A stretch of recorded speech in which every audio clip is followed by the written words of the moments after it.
안녕하세요. 세상에는 정말 별의별 일이 다 있죠. 이게 정말 나한테 일어난 일인가 싶은 남일 같은 이야기. 오늘의 사연 읽어드릴게요. 저는 박선영입니다. 올해 65이죠. 평생 남편과 함께 성실하게 살아왔고 무엇보다 자랑스러운 아들 하나와 사랑스러운 며느리 최유리, 그리고 제 삶의 전부라고 할 수 있는 5살 손자 민준이와 함께 행복한 나날을 보내고 있었습니다. 사실 제 또래 사람들은 자식을 셋, 넷씩 낳아 기르는 게 당연했던 시절이었는데 저희는 아들 하나만 낳고 날았어요. 그때는 경제적으로 여유가 없어서 더 낳지 못했는데 지금 생각해보면 그것이 오히려 아들에게 모든 사랑을 쏟을 수 있게 해준 것 같습니다. 아들은 공부도 잘해서 좋은 대학을 졸업하고 지금은 연구원으로 일하고 있어요. 야근이 잦아서 걱정이지만 급여가 일반 직장보다 높아서 생활은 안정적이죠. 그런 아들이 결혼 7년 전에 데려온 며느리 유리는 정말 착한 아이였습니다. 저를 친어머니처럼 따르고 시아버지께도 예의 바르게 대했어요. 무엇보다 민준이를 낳아 저에게 손자의 기쁨을 안겨준 고마운 사람이었죠. 민준이가 태어났을 때 그 벅찬 감동을 지금도 잊을 수 없습니다. 외아들의 유일한 핏줄, 우리 집안의 대를 이을 소중한 아이가 제 품에 안겨 있을 때 그 떨림 말이에요. 민준이는 정말 똑똑하고 예쁜 아이였습니다. 아빠를 닮아 튼튼하고 성격도 활발해서 저희 가족 모두의 사랑을 독차지했어요. 특히 저는 민준이와 함께 있는 시간이 하루 중 가장 행복한 순간이었죠. 유치원에서 데려와서 간식 주고 함께 놀아주고 책도 읽어주고 친구들 앞에서 민준이 자랑하는 게 제일 큰 낙이었어요. 그런데 최근 들어 아들이 둘째 이야기를 꺼내기 시작했습니다. 민준이도 5살이 되었고 이제 동생이 있으면 좋겠다는 거예요. 특히 딸을 원하더라고요. 주변에서 딸 자랑하는 이야기를 들을 때마다 부러워하는 모습을 봤거든요. 애교 많은 딸을 있으면 얼마나 좋을까 하면서 말이에요. 저도 손녀가 생긴다면 얼마나 좋을까 싶었습니다. 민준이 하나만으로도 충분히 행복했지만 손녀까지 있다면 정말 완벽한 가정이 될 것 같았거든요. 그래서 며느리 유리에게 은근히 둘째 이야기를 꺼내곤 했는데 유리는 항상 일이 바쁘다며 대화를 미루더라고요. 처음에는 이해했습니다. 요즘 젊은 여자들은 일도 중요하게 생각하니까요. 하지만 시간이 지날수록 뭔가 이상한 느낌이 들기 시작했어요. 둘째 이야기만 나오면 유리의 표정이 어두워지고 말을 돌리려고 하는 것 같았거든요. 어느 날 아들과 유리가 작은 다툼을 하는 소리를 들었습니다. 아들은 민준이도 이제 5살인데 동생이 있으면 좋겠다고 말하고 유리는 조금만 더 기다려달라고 하더라고요. 그때 유리의 목소리에서 뭔가 절박한 느낌이 들었어요.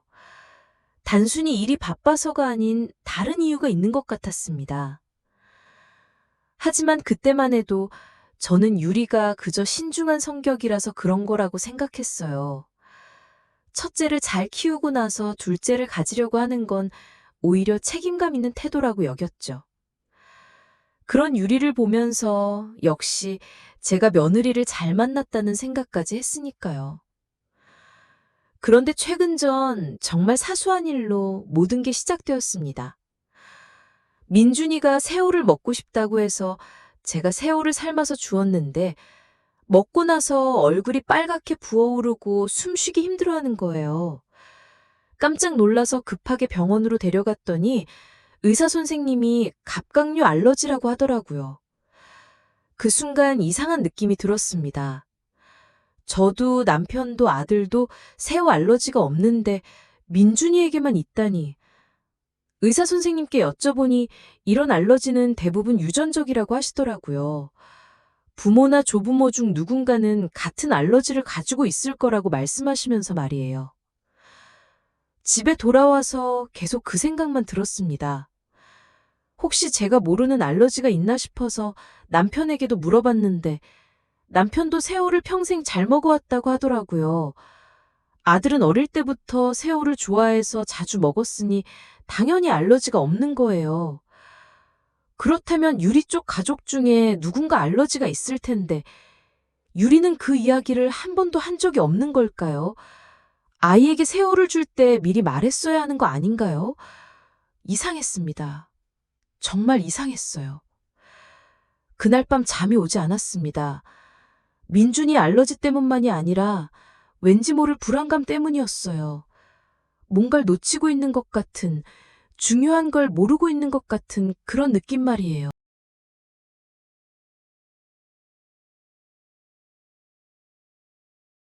알레르기 사건 이후로 며칠이 지났는데 저는 계속 그 일이 머릿속에서 떠나지 않았습니다.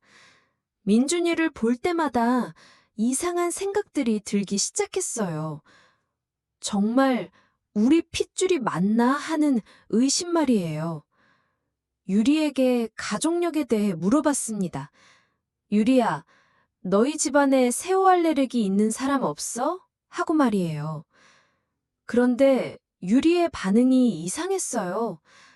순간 당황하는 표정을 짓더니 잘 모르겠어요.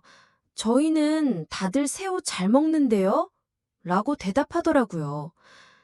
하지만 그 순간의 표정을 놓치지 않았습니다. 분명히 뭔가 숨기고 있다는 느낌이 들었어요. 평소 유리는 저와 대화할 때 자연스럽고 편안했는데 그때만큼은 어색하고 부자연스러웠거든요. 그때부터 저는 민준이를 더 유심히 보게 되었습니다. 핏줄에 대한 사랑이 남다른 저였기에 사실 민준이의 생김새나 성격을 누구보다 자세히 관찰해왔던 거예요. 아들을 닮은 부분, 저를 닮은 부분, 남편을 닮은 부분들을 찾아가며 기뻐했었는데 이제는 다른 시각으로 보게 된 겁니다. 민준이는 분명 예쁘고 똑똑한 아이였어요. 하지만 자세히 보니 아들과 닮은 점이 생각보다 많지 않더라고요. 이목구비가 또렷하다고 생각했던 것도 아들의 또렷함과는 조금 다른 느낌이었고요. 성격도 아들은 어릴 때 내성적이었는데 민준이는 활발한 편이었죠. 물론 아이들은 자라면서 변하고 엄마나 외가 쪽을 닮을 수도 있다는 걸 압니다. 하지만 왜인지 계속 신경이 쓰였어요. 특히 민준이가 웃을 때의 표정이나 화낼 때의 모습에서 우리 가족과는 다른 뭔가를 느끼기 시작했거든요. 며칠 후 민준이와 함께 놀이터에 나갔을 때였어요. 다른 할머니들과 이야기를 나누는데 한 분이 민준이가 아빠보다 엄마를 더 닮았네요 라고 말씀하시더라고요. 그 말을 듣고 나서 다시 민준이를 보니 정말 유리를 많이 닮아 있더라고요. 그런데 이상했어요. 보통 아이들은 아빠와 엄마의 특징을 골고루 물려봤는데 민준이는 유독 엄마 쪽 특징이 강했거든요. 눈썹 모양, 코 모양, 입술 모양까지 거의 유리 그대로였어요. 한번 그렇게 생각하고 나니 아들의 특징은 점점 찾기 어려워졌습니다. 집에 와서 민준이 어릴 때 사진을 다시 꺼내봤어요. 신생아 때부터 지금까지의 사진들을 쭉 보니 확실히 아들보다는 유리를 닮아 있었습니다. 신생아 때는 워낙 다 비슷해서 몰랐는데 자랄수록 유리의 특징이 더 뚜렷해지더라고요. 하지만 이런 생각을 하는 제 자신이 밉기도 했습니다. 5년간 제 송으로 키워온 사랑하는 손자인데 어떻게 이런 의심을 할 수 있을까 싶어서요. 민준이는 아무 잘못이 없는 순수한 아이인데 말이에요. 그런데 다음 날 결정적인 일이 일어났습니다. 유리가 잠깐 외출한 사이에 민준이가 저에게 이런 말을 한 거예요. 할머니, 어제 엄마 왜 울었어요? 왜 아빠한테 미안하다고 울어요? 민준이가 아빠 안 닮아서 할머니가 혼냈어요? 그 순간 심장이 철렁했습니다. 왜 유리가 아들에게 미안해했을까요? 무엇 때문에 그렇게 울었을까요? 민준이는 어린 아이라서 그냥 들은 이야기를 하는 것뿐이었지만 저에게는 엄청난 의미로 다가왔어요. 그날 밤 저는 정말 잠을 이룰 수가 없었습니다. 알레르기 문제부터 시작해서 민준이의 생김새, 그리고 유리가 울었다는 이야기까지 모든 것이 하나로 연결되는 것 같았거든요. 하지만 아직 확신할 수는 없었습니다. 그저 의심일 뿐이고 제가 너무 예민하게 생각하는 것일 수도 있으니까요. 그래서 더 확실한 증거가 필요했습니다. 이런 끔찍한 의심을 계속 가지고 살 수는 없었거든요. 다음 날부터 저는 유리를 더 유심히 지켜보기 시작했습니다. 평소와 다른 행동이나 말이 있는지, 뭔가 숨기고 있는 기색은 없는지 말이에요. 그리고 민준이에 대한 유리의 태도도 관찰했죠. 혹시 죄책감 같은 게 느껴지는지 보려고요. 며칠을 관찰해보니 유리에겐 분명히 뭔가 무거운 짐을 지고 있다는 느낌이 들었어요. 특히 민준이를 바라볼 때의 표정이 예전과는 달랐거든요. 사랑스러워하면서도 어딘가 미안해하는 듯한 복잡한 감정이 섞여 있는 것 같았습니다. 그리고 아들이 둘째 이야기를 할 때마다 유독 힘들어하는 모습도 이제는 다르게 보였어요. 단순히 일이 바빠서가 아니라 뭔가 두려워하고 있다는 느낌이 강하게 들었거든요. 의심이 시작된 지 일주일 정도 지났을 때 저는 더 이상 이런 상태로 지낼 수 없다고 결심했습니다. 확실히 알아야겠다는 생각이 들었어요. 계속 의심만 하고 있을 수는 없으니까요. 그래서 민준이와 단둘이 있을 때 조심스럽게 물어봤습니다. 민준아, 엄마가 또 언제 우는 거 봤어? 하고 말이에요. 아이는 순진하게 대답했어요. 저번에 할머니랑 병원 갔다 온 날에요. 엄마가 민준이한테 미안하다고 했어요. 가슴이 덜컥했습니다. 역시 뭔가 있다는 생각이 들었거든요. 하지만 아이에게 더 자세히 물어볼 수는 없었어요. 혹시 민준이가 상처받을까 봐서 말이에요. 그 대신 다른 방법을 생각해 봤습니다. 유리의 과거에 대해 더 알아보는 거였어요. 사실 며느리와 7년을 함께 살면서도 결혼 전 이야기는 많이 듣지 못했거든요. 유리가 워낙 조용한 성격이어서 자기 이야기를 많이 하지 않았고 저도 굳이 캐묻지 않았으니까요. 하지만 이전은 달랐습니다. 알아야 할 필요가 생겼어요. 그래서 자연스럽게 유리와 대화하면서 결혼 전 이야기를 꺼내봤습니다. 유리야, 결혼 전에는 친구들이랑 놀러 많이 다녔어? 하고 물어봤더니 유리의 표정이 또 어색해지더라고요. 별로 안 다녔어요. 저는 집에 있는 걸 좋아해서요. 하고 대답했지만 뭔가 부자연스러웠어요. 그리고 제가 젊을 때는 친구들이랑 여행도 가고 술 먹고 춤추고 하는데도 가봤을 텐데 하고 말하자 유리가 순간 얼굴이 새하얘지는 걸 봤습니다. 그 반응을 보고 확신이 들었어요. 분명히 뭔가 있다는 걸 말이에요. 유리가 그렇게 당황할 이유가 없거든요. 단순히 시어머니에게 대답하기 어려운 질문이라고 해서 그렇게 놀랄 필요는 없잖아요. 그날 밤 저는 남편에게 이 이야기를 털어놨습니다. 처음에는 말하기 어려웠어요. 혹시 남편이 제 의심을 이상하게 생각할까 봐서 말이에요. 하지만 더 이상 혼자 감당할 수 없었거든요. 남편은 처음에는 믿지 않으려 했어요. 당신이 너무 예민하게 생각하는 거 아니야? 유리가 그럴 아이가 아니잖아. 하면서 말이에요. 하지만 제가 알레르기 이야기부터 차근차근 설명하자 남편의 표정도 점점 심각해지더라고요. 그렇다면 어떻게 확인해 볼 거야? 남편이 물었을 때 저는 이미 마음을 정하고 있었어요. 유전자 검사를 해보자고 말이에요. 요즘은 병원에서 쉽게 할 수 있다고 들었거든요. 하지만 남편은 반대했습니다. 그런 검사를 한다는 게 유리한테 알려지면 어떻게 하려고. 혹시 우리가 틀렸다면 유리에게 큰 상처를 주는 거야. 남편의 말도 일리가 있었어요. 하지만 저는 이미 마음을 정했거든요. 그럼 비밀로 하면 돼요. 민준이 머리카락만 있으면 검사할 수 있다고 하던데요. 제가 그렇게 말하자 남편은 한참을 고민하더니 정말 확신이 서면 그때 생각해보자고 했어요. 며칠 후 결정적인 일이 생겼습니다. 유리가 저희에게 민준이를 맡기고 나간 날이었어요. 약속이 있어 나갔다 와야 하는데 아들도 세미나 일정으로 내일 귀가할 거라고 하더라고요. 그런데 그 말을 할 게 표정이 이상했어요. 미안한 표정인지 뭔가 불안한 표정인지 뭔가 이상한 느낌이었거든요. 그날 저녁 아무래도 민준이가 자야 할 시간이 되어서 먼저 재우려고 민준이에게 말했을 때였어요. 민준아, 엄마가 왜 이렇게 안 오지? 어디를 갔길래 이렇게 안 올까? 그냥 할머니랑 방에 들어가서 먼저 자자. 라고 말하자 민준이가 말했습니다. 할머니, 엄마가 친구 생일이래요. 오랜만에 생일 파티에 간다고 했어요. 하고 말하는 거예요. 그 순간 온몸에 소름이 돋았습니다.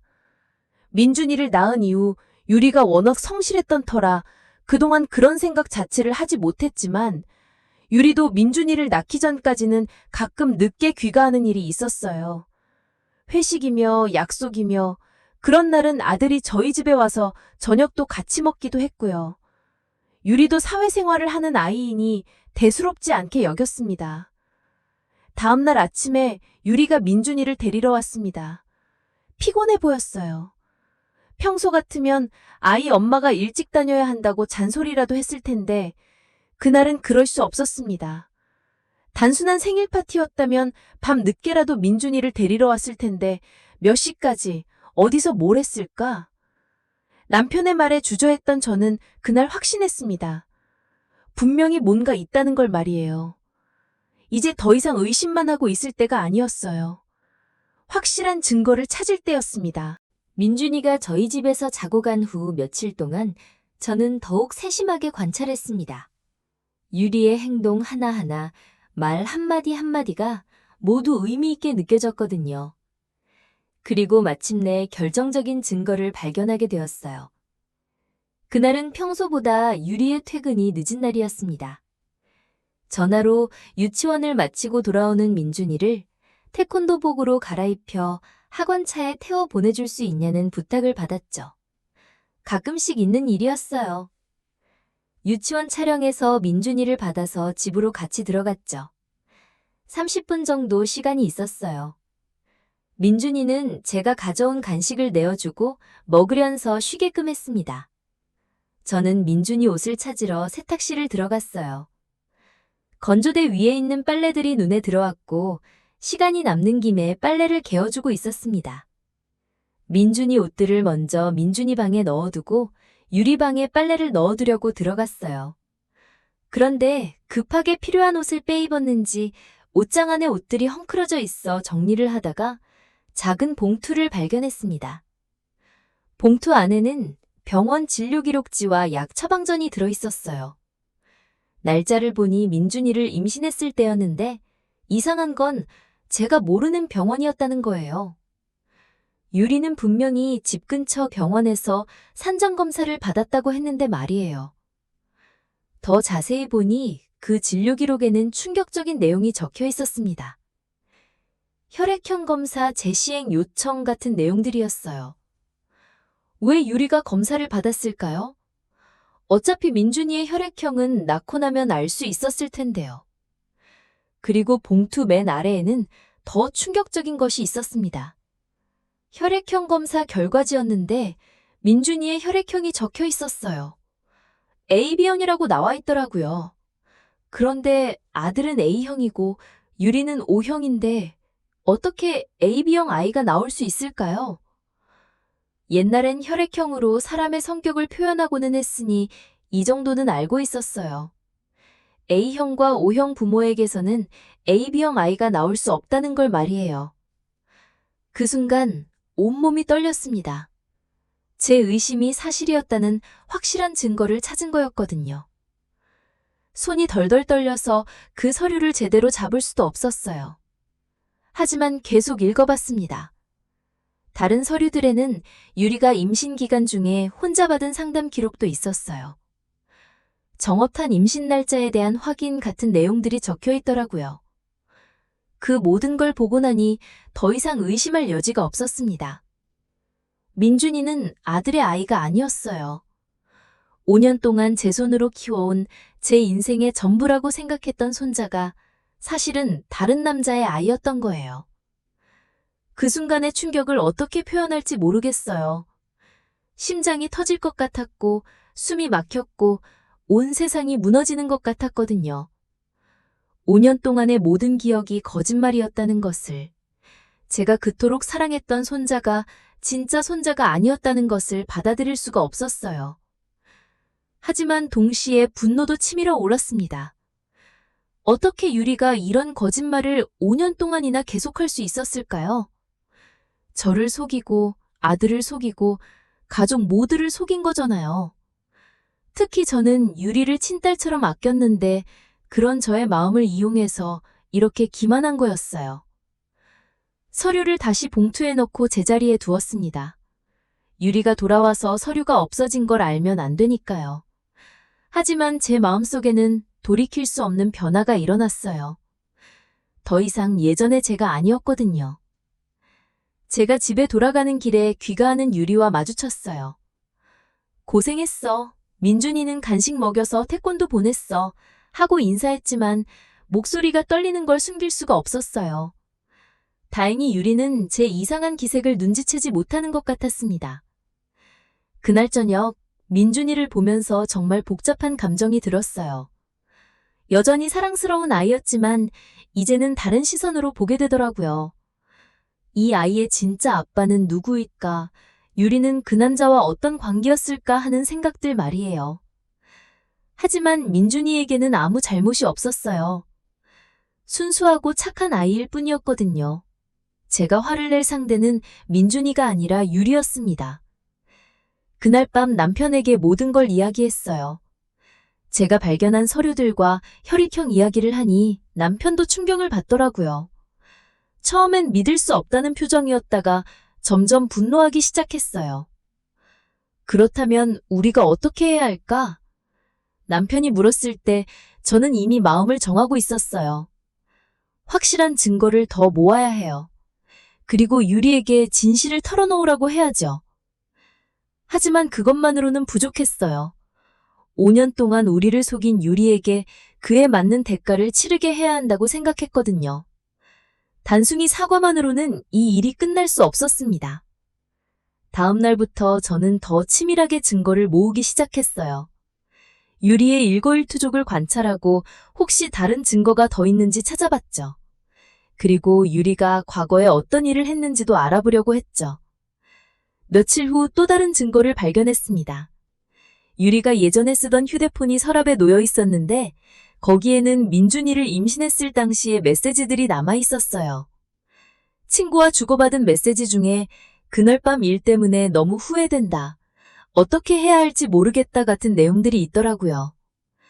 그 메시지들을 보면서 유리가 얼마나 고민했는지는 알 수 있었어요. 하지만 그렇다고 해서 5년 동안의 거짓말이 용서되는 건 아니었거든요. 오히려 더 화가 났어요. 고민했으면서도 결국 거짓말을 선택한 거니까요. 이제 확실한 증거가 충분히 모였습니다. 유리와 대면할 때가 왔어요. 하지만 그 전에 계획을 세워야 했습니다. 단순히 화를 내고 소리치는 것으로는 해결되지 않는 일이었거든요. 저는 유리가 진실을 인정하게 하고 그에 대한 책임을 지게 해야 한다고 생각했습니다. 그리고 무엇보다 아들에게도 진실을 알려줘야 했죠. 아들도 속임당한 피해자였으니까요. 확실한 증거를 손에 넣은 후 저는 며칠 동안 어떻게 행동할지 고민했습니다. 단순히 유리에게 소리치고 집에서 내쫓는 것만으로는 충분하지 않다고 생각했어요. 5년 동안 우리 가족을 속인 죄에 대한 정당한 대가를 치르게 해야 한다는 생각이 들었거든요. 무엇보다 아들이 걱정되었어요. 아들은 아직 아무것도 모르고 있었고 유리를 사랑하고 있었거든요. 갑자기 진실을 알게 되면 얼마나 큰 충격을 받을까 하는 생각에 가슴이 아팠습니다. 하지만 언젠가는 알아야 할 일이었어요.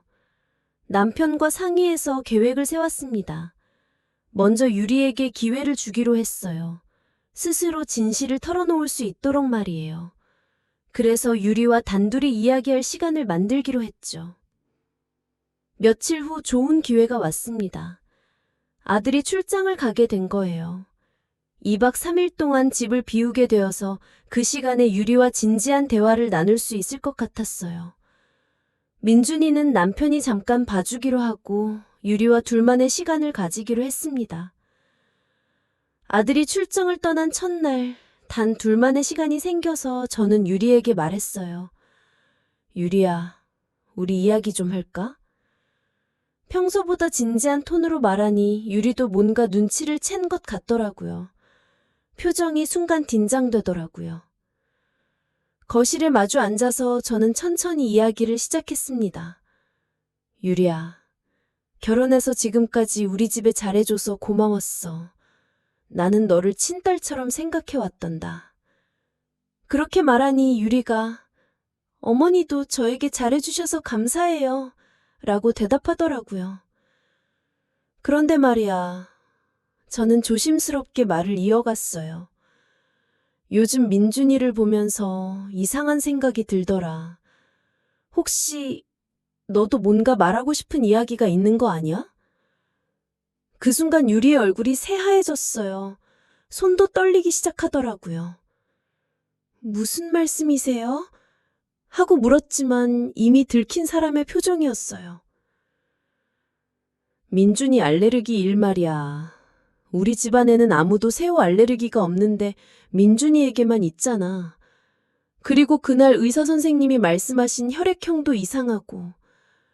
저는 직접적으로 말하지 않고 암시만 했어요. 유리가 스스로 말하기를 기다렸거든요. 하지만 유리는 계속 부인했어요. 혈액형도 그렇고 뭔가 잘못 들으신 거 아니에요? 새우 알레르기도 꼭 유전적인 게 아닐 수도 있잖아요. 하면서 말이에요. 그 모습을 보니 더 화가 났어요. 이런 상황에서도 거짓말을 계속하다니요. 그때 저는 결심했습니다. 더 이상 기회를 주지 않기로 말이에요.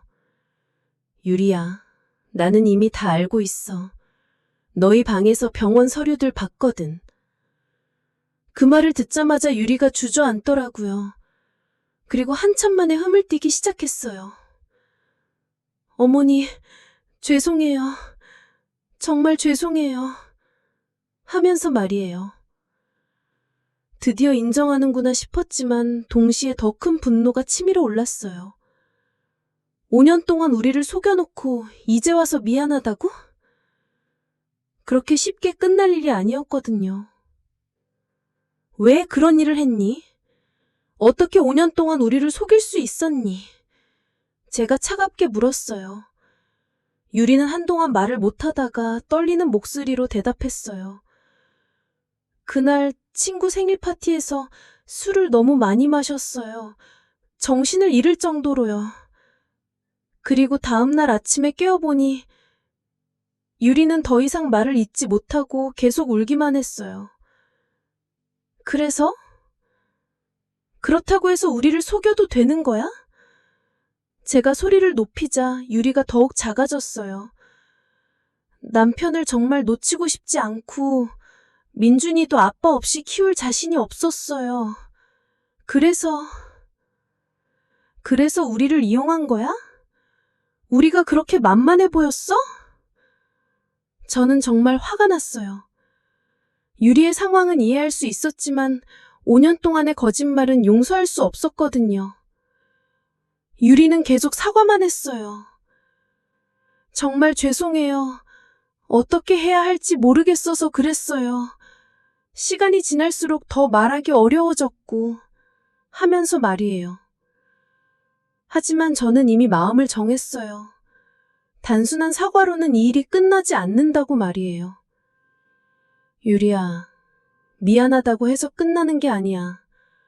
너는 5년 동안 우리 가족 전체를 속였어. 그에 대한 책임을 져야 해. 그때 유리가 간절히 말했어요. 어떻게 하면 돼요? 어떻게 하면 용서해 주실 거예요?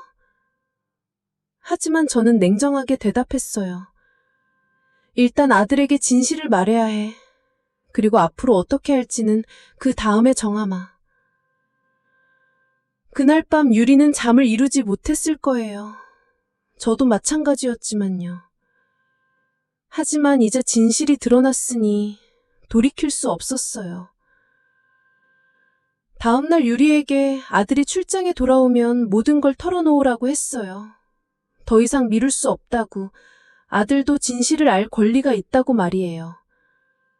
유리는 두려워했지만 결국 받아들였어요. 이제 와서 거부할 수도 없는 상황이었거든요. 저는 그 모든 과정을 지켜보면서 유리가 정말로 후회하고 있는지, 진심으로 잘못을 인정하는지 확인하려고 했어요. 아들이 출장에서 돌아오는 날 집안의 분위기는 무겁기만 했습니다. 유리는 제대로 밥도 못 먹었는지 얼굴이 상해 있었고 민준이도 엄마의 이상한 기색을 느끼고 있는 것 같았어요. 저는 최대한 평정심을 유지하려고 노력했지만 마음이 편할 리 없었죠. 아들이 집에 도착한 건 저녁 시간이었어요. 평소처럼 다녀왔습니다 하고 인사하는 아들을 보니 가슴이 아팠어요. 아직 아무것도 모르는 순수한 모습이었거든요. 곧 이 아이가 얼마나 큰 충격을 받게 될지 생각하니 마음이 무거웠습니다. 저녁을 먹으면서 아들은 출장 이야기를 했어요.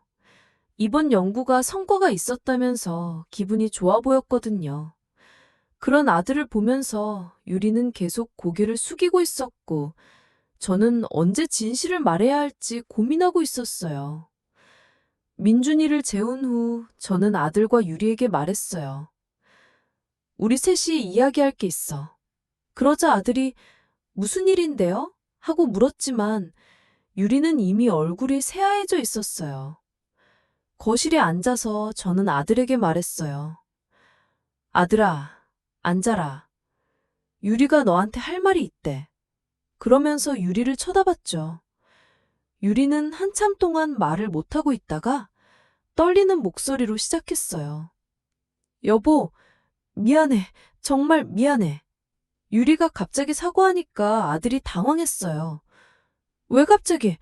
무슨 일이야? 하면서 말이에요. 민준이가. 유리는 계속 말을 잇지 못했어요. 너무 떨려서 제대로 된 말이 나오지 않는 것 같았거든요. 그 모습을 보다 못한 제가 대신 말했어요. 아들아, 민준이가 네 아이가 아니래. 그 말을 들은 아들의 표정이 순간 굳어졌어요. 무슨 말씀이세요?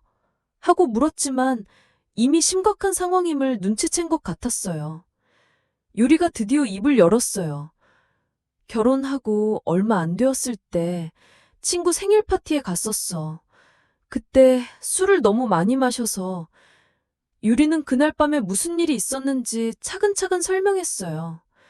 아들은 처음에는 믿을 수 없다는 표정이었어요. 그러면서 민준이가 내 아이가 아니라는 게 확실해? 하면서 말이에요. 그때 제가 혈액형 검사 결과와 병원 서류들을 보여줬어요. 그 서류들을 본 아들의 얼굴이 점점 창백해졌어요. A형과 O형 부모에게서 AB형 아이가 나올 수 없다는 건 아들도 알고 있었어요. 그럼 정말로 아들이 중얼거리더니 갑자기 자리에서 일어났어요. 그리고 유리에게 소리쳤어요. 어떻게 그동안 5년 동안 나를 속인 거야? 유리는 바닥에 주저앉아서 계속 사과만 했어요. 미안해, 정말 미안해. 어떻게 말해야 할지 몰라서 하면서 말이에요. 하지만 아들의 분노는 쉽게 가라앉지 않았어요. 5년이야, 5년. 내가 얼마나 민준이를 사랑했는데. 아들이 소리치는 걸 보니 제 마음도 아팠어요. 아들이 민준이를 얼마나 아꼈는지 누구보다 잘 알고 있었거든요. 그럼 진짜 아빠는 누구야? 그 남자는 지금 어디 있어? 아들이 다그치자 유리가 대답했어요. 모르겠어. 그날 처음 만난 사람이고 연락처도 몰라. 그 말을 듣고 아들이 더욱 화를 냈어요. 그러니까 나는 남의 아이를 5년 동안 내 아이인 줄 알고 키운 거네? 아들의 절규를 듣고 있자니 제 가슴도 찢어지는 것 같았어요. 하지만 그때 민준이가 방에서 나왔어요. 아빠의 큰 소리에 잠에서 깬 것 같았거든요. 아빠, 왜 화났어? 하고 물어보는 민준이를 보니 모든 사람이 말을 멈췄어요. 민준이는 상황을 이해하지 못한 채 아빠에게 다가갔어요. 평소처럼 안아달라고 하면서 말이에요. 하지만 아들은 민준이를 안을 수가 없었어요. 그 모습을 보니 너무 안타까웠어요. 제가 민준이를 방으로 데려가서 다시 재웠어요. 할머니, 아빠가 왜 그래? 하고 묻는 민준이에게 아빠가 피곤해서 그래. 내일 되면 괜찮을 거야. 하고 달랬죠. 하지만 내 마음도 편하지 않았어요. 민준이를 재우고 거실로 돌아오니 아들과 유리가 조용히 이야기하고 있었어요. 아들이 이제 어떻게 하면 좋을까요? 하고 저에게 물었어요. 처음으로 제 의견을 구하는 거였어요. 저는 이미 마음을 정해 있었어요. 일단, 민준이는 너의 선택을 존중할게. 아이에게는 잘못이 없으니까. 하지만 유리는 이 집을 떠나야 해. 그렇게 말하니 유리가 더욱 울음을 터뜨렸어요. 어머니, 제발 한 번만 용서해 주세요. 남편, 그리고 민준이 없이는 살 수 없어요. 유리가 간절히 매달렸지만 저는 마음을 바꿀 생각이 없었어요. 너는 5년 동안 우리를 속였어. 그런 사람과 어떻게 계속 함께 살 수 있겠니? 제가 냉정하게 말하자 아들도 고개를 끄덕였어요. 엄마 말이 맞아. 신뢰가 깨진 이상 예전처럼 살 수는 없어. 그날 밤은 정말 길었어요. 유리는 밤새 울었고 아들은 밖으로 나가서 밤 늦게 술이 취해 들어왔어요. 저도 하염없이 민준이를 바라보면서 잠을 이룰 수가 없었죠. 하지만 이제 진실이 드러났으니 앞으로 어떻게 할지 결정해야 했어요. 그 충격적인 밤 이후 우리 집은 완전히 달라졌습니다. 아들은 며칠 동안 집에 들어오지 않았고 유리는 회사에 출근조차 하지 않고 용서만 구하고 있었어요. 민준이만 아무것도 모른 채 평소처럼 아빠 어디 갔어? 엄마 왜 그래? 하고 물어보곤 했죠. 민준이를 보면서 정말 복잡한 마음이 들었어요. 여전히 사랑스러운 아이였지만 이제는 예전처럼 순수하게 바라볼 수가 없었거든요. 5년 동안 제 손으로 키운 아이인데 피 한 방울 섞이지 않은 남의 아이였다니요. 하지만 민준이에게는 잘못이 없었어요.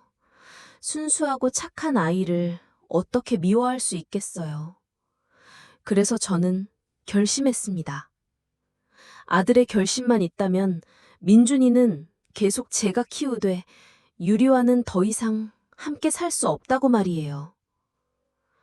며칠 후 아들이 집에 돌아왔어요. 많이 지쳐 보였지만 어느 정도 마음을 정리한 것 같았어요. 엄마, 제가 결정했어요. 유리와는 이혼할 거예요. 그 말을 듣고 제 마음도 착잡했어요. 비록 유리가 우리를 속였지만 7년 동안 함께 산 며느리였거든요. 하지만 이미 깨진 신뢰는 다시 회복될 수 없었어요. 그럼 민준이는? 제가 물으니 아들이 대답했어요.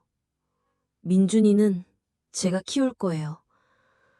비록 피는 섞이지 않았지만 5년 동안 제 아들이었으니까요.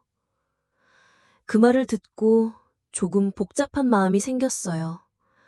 안도감 그리고 걱정이 동시에 생겼어요.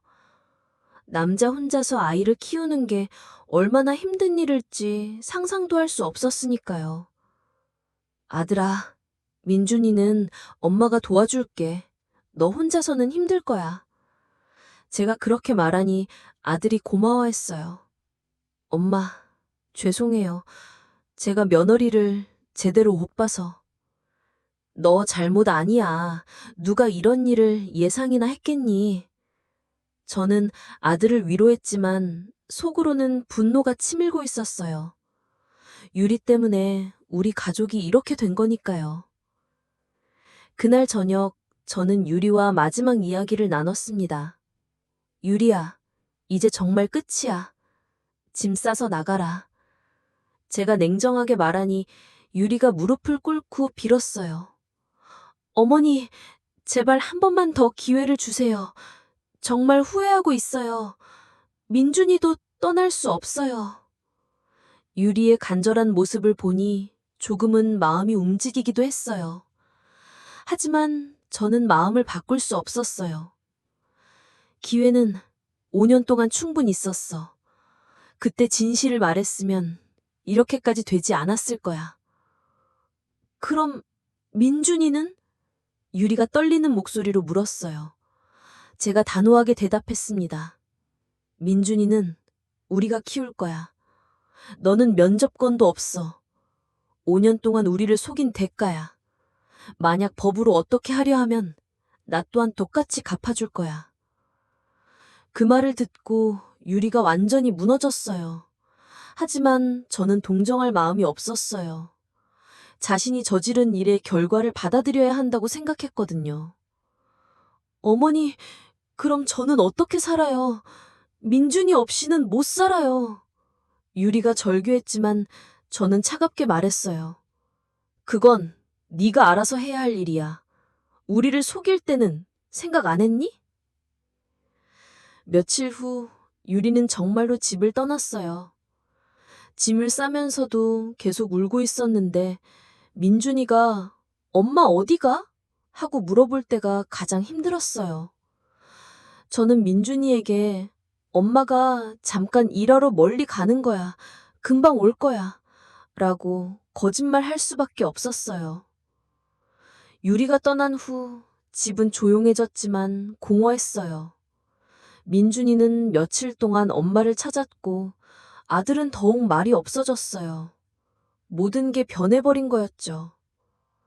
하지만 저는 후회하지 않았어요. 비록 가족이 흩어졌지만 진실이 밝혀진 것만으로도 다행이라고 생각했거든요. 더 이상 거짓말 위에서 살 필요가 없어졌으니까요. 민준이를 키우면서 때로는 혼란스러울 때도 있었어요. 이 아이를 어떤 마음으로 대해야 할지 모를 때가 있었거든요. 하지만 민준이를 보면 여전히 사랑스러웠어요. 피는 섞이지 않았지만 5년 동안의 정은 쉽게 지워지지 않더라고요. 아들도 민준이에게는 변함없이 잘해줬어요.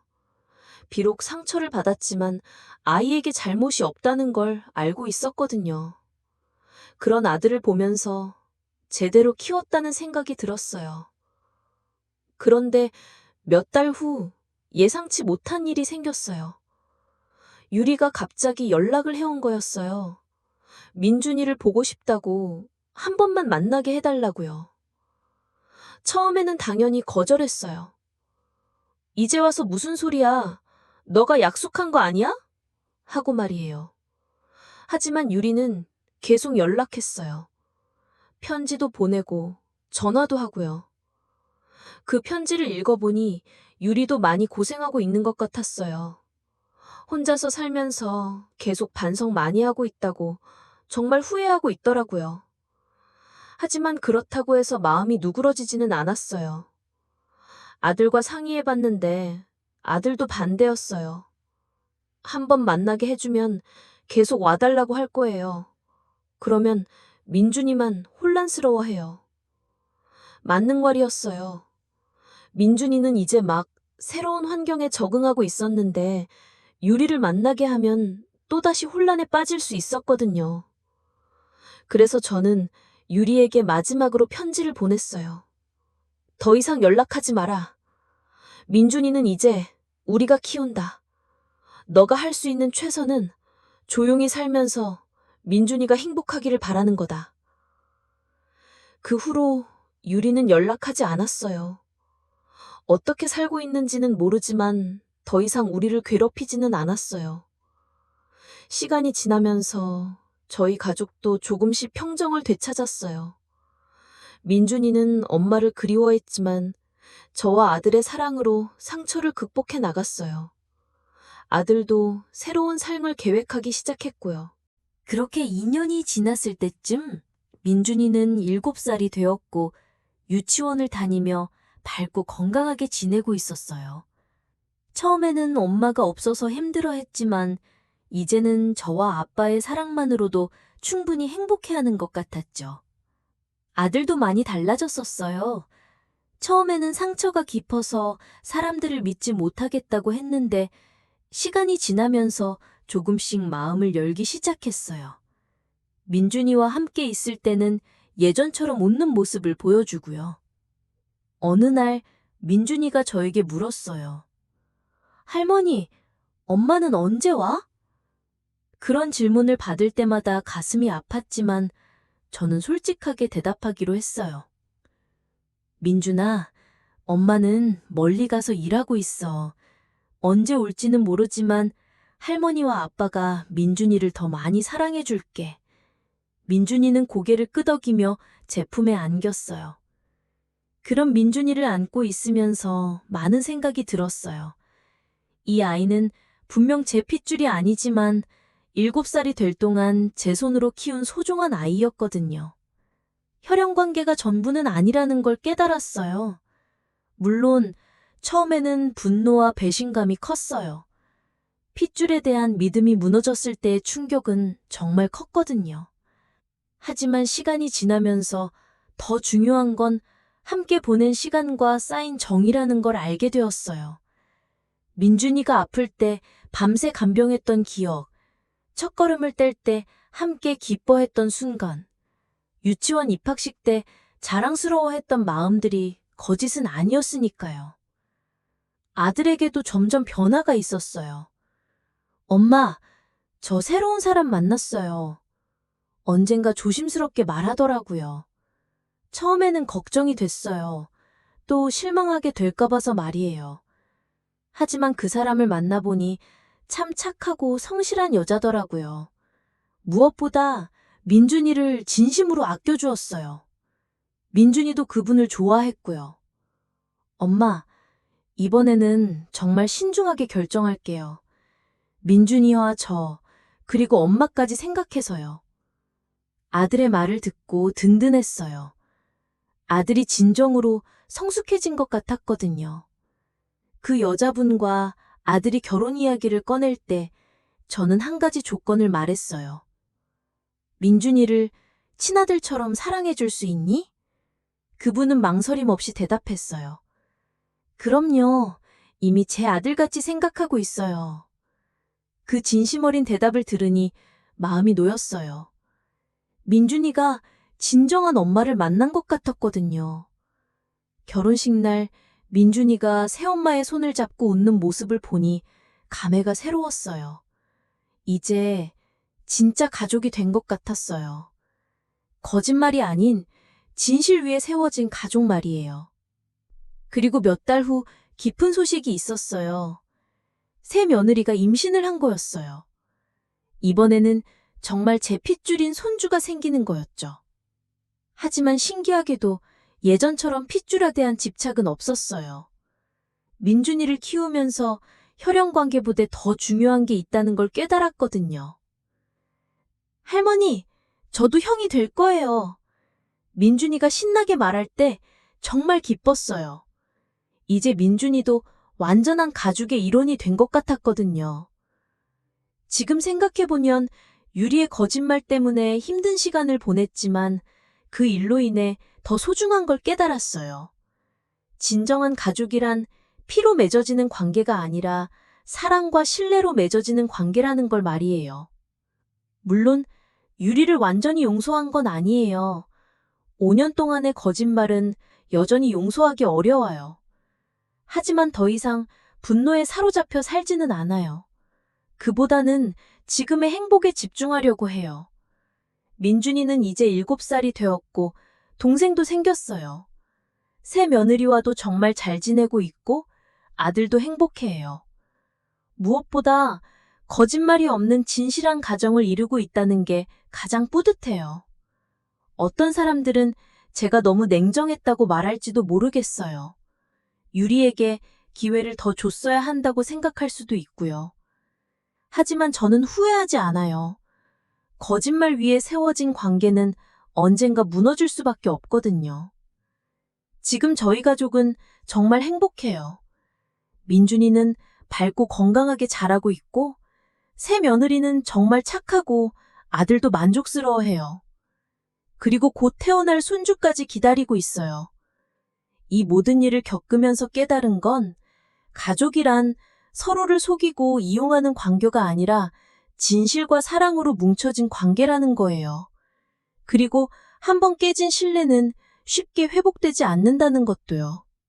하지만 진실 위에 세워진 관계는 어떤 시련이 와도 견딜 수 있어요. 저희 가족이 그 증거고요. 민준이가 자라서 이 모든 진실을 알게 된 날이 올 거예요. 그때 아이가 상처받지 않도록 잘 설명해 줄 생각이에요. 민준이를 얼마나 사랑했는지, 진정한 사랑이 무엇인지 가르쳐 주려고 해요. 유리는 어떻게 살고 있을까요? 가끔 궁금할 때도 있어요. 하지만 더 이상 저희 삶에는 상관없는 일이에요. 각자의 길을 가는 거죠. 중요한 건 지금 이 순간이에요. 사랑하는 가족들과 함께 행복하게 사는 것 말이에요. 그리고 앞으로도 서로를 속이지 않고 진실한 관계를 유지하는 거고요. 이것이 제가 겪은 일의 전부입니다. 힘들고 아픈 시간이었지만 결국은 더 소중한 걸 얻을 수 있었어요. 진실의 소중함과 진정한 가족의 의미를 말이에요. 앞으로 저희 가족에게는 행복한 일만 있을 거라고 믿어요. 거짓말이 아닌 진실 위에 세워진 가족이니까요. 이렇게 오늘의 사연이 마무리됐습니다. 끝까지 시청해주셔서 감사합니다.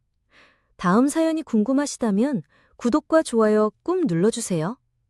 여러분의 구독이 저에겐 큰 힘이 됩니다. 오늘도 좋은 하루 되세요.